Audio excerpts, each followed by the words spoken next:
So there's three critical reasons as to why you really should be consistently reviewing your early careers program. If we start off with number one, your early careers programs are already at the forefront, your front line, as to how you're delivering on your talent strategy and your broader business strategy going forward. And so therefore, how you're bringing in the right talent at early careers, supporting and developing that talent to move into roles future into the business, and developing those into being the leaders of the future is essential to delivering on that strategy. The second point is that we know graduates are getting more and more demanding and more discerning in terms of the programs that they want to be a part of. And they are looking proactively before joining programs as to what your businesses are doing to support them to have the careers that they're aspiring for. And for example, with DE&I, we know that 92% of graduates are looking beforehand at what your business is doing to support DE&I within the business before they're even applying. And the third and final point is that your competitors are doing more and more. They are constantly developing what they're doing with their graduate programs. And so you need to make sure that you are keeping up with what the market is doing and even being at the forefront of that.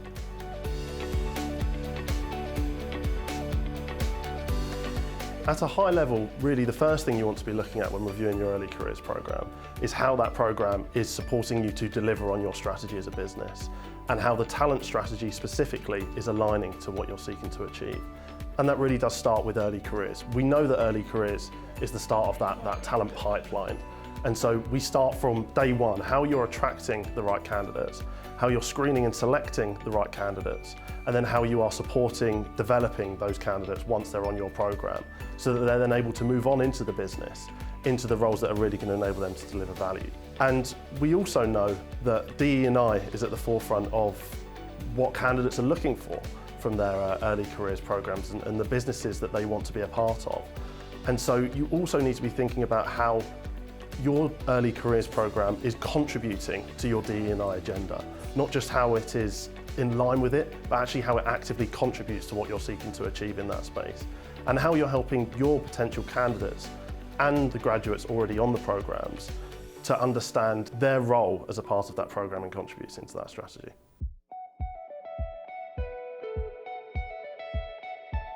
When we're looking at DE&I and early careers programs more broadly, really what we're seeking to do is understand from as many different perspectives as we can. That's both within the business and outside. So starting off with outside the business, our role is to understand what's going on in the market. What are your competitors doing? What is your industry doing more broadly, and other industries as well, so that we can really understand best practice in the market and how you're aligning to best practice or what we can do to support you to meet that. So that's done through conversations with our other clients, it's done through desk research, and looking at what the literature says as well. And then we want to understand how people within your business are perceiving your early careers programs and how that's aligning with your DE&I agenda. So we look into that through focus groups with graduates on the programs and with people more broadly, such as line managers and key stakeholders. We do that through critical stakeholder interviews at the highest level, so we understand how those people in strategic roles see the early careers program as contributing to their strategy. And we do that through surveys as well, to really get at volume and understanding of the kind of sense that people have of the program and DE&I more generally. We can do all the research that we want to in terms of how the market feels we should be doing.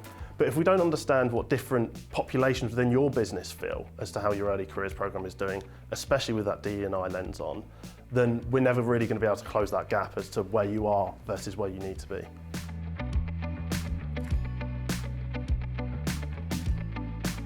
One project we've been working on recently is with a client in the construction industry. And we've been working on them to really take a step back and look at their early careers programs, with them having multiple programs that run parallel, to understand how they're contributing to what the business is trying to achieve in the future. Now, we've worked with them through a number of different approaches, taking an outside-in view, looking at the market, looking at best practice, looking at what their competitors are doing, as well as looking within through focus groups, through interviews with key stakeholders, and through surveys that we roll out at volume to understand the feeling within the business, to understand how that early careers programs are already contributing to what the business is trying to achieve. Through those reviews that we've been doing, both internally and externally, we've been able to advise that client on what they need to be doing end to end, all the way from attracting the right candidates to apply for the programme, to then assessing and screening in the relevant ones, and then into how they are supported throughout the programme and how they are developed and taught the skills that they need to live up to the potential that's identified in them at the assessment stage. So taking this macro view and really looking end to end has enabled us to see how we can support them to evolve their graduate programme so that it's really going to help them to contribute to their talent strategy and to the overall business's strategy through building the pipeline of talent and building the right succession planning tools so that they know the talent they have within the business and how that business can progress into leadership roles going forward. And throughout the work that we've done with them, DE&I has really been at the forefront. So we're making sure we're attracting diverse candidates into an industry that historically has struggled to do that. How they are assessing candidates in a way that is ensuring bias isn't influencing the decisions that they're making. And how they're ensuring that those diverse individuals, once they're on the programme, are getting the support that they need in order to really succeed within the business.